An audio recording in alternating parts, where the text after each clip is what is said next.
Type of life cycle found in Polycythemia. The life cycle of Polycythemia is described triphasic diplobinetic with isomorphic alterations of generations. The complex cycles consist of three distinct multicellular phases. Gametophytic phase, haploid in nature, free living independent dioecious, separate male and female plants. इसके बाद फिर क्या बोलते हैं functions. The male gametophyte produces non-motile spermatia in spermatonzia. The female gamete produces carpozenium.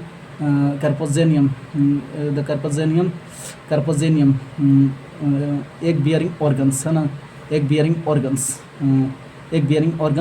इसके बाद फिर क्या बोलते हैं इसे अथी ना outcome. Fertilization occurs in situ on the female plants of dipole zygote. ठीक ना, dipole zygote. इसके बाद फिर क्या बोलते हैं इसे carpus prophyte phase, dipole to N. This phase is entirely dependent parasitic on female gametophyte. ठीक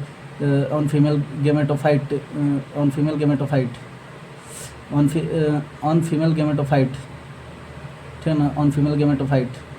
इसके बाद फिर क्या बोलते हैं इसे डेवलपमेंट से it develops separately in a zygote. Structure called a cystocarp. इसके बाद फिर क्या बोलते हैं इसे आउटकम्स हले ना, आउटकम्स का से हले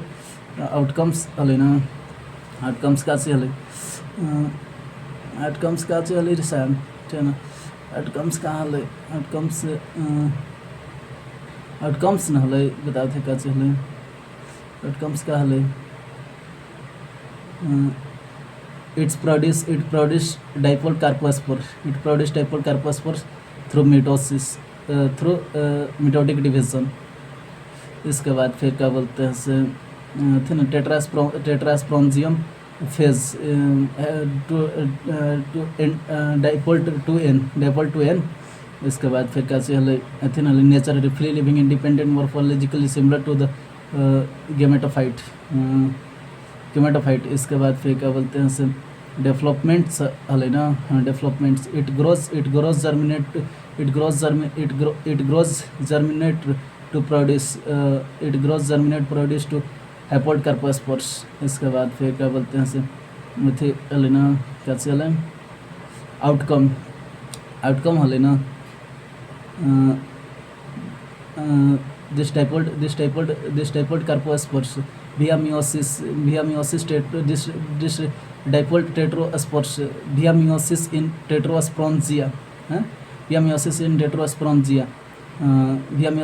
tetrasprongia. These spores eventually germinate to form male and female gametes, completing the cycle. Summary table. Phase Flaidi status. ठीक ना, phase Flaidi status.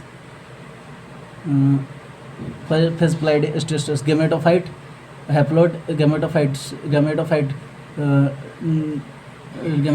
haploid independent, carposprophytes dependent, dipole dependent, tetrasprophyte, haploid independent. Answer complete.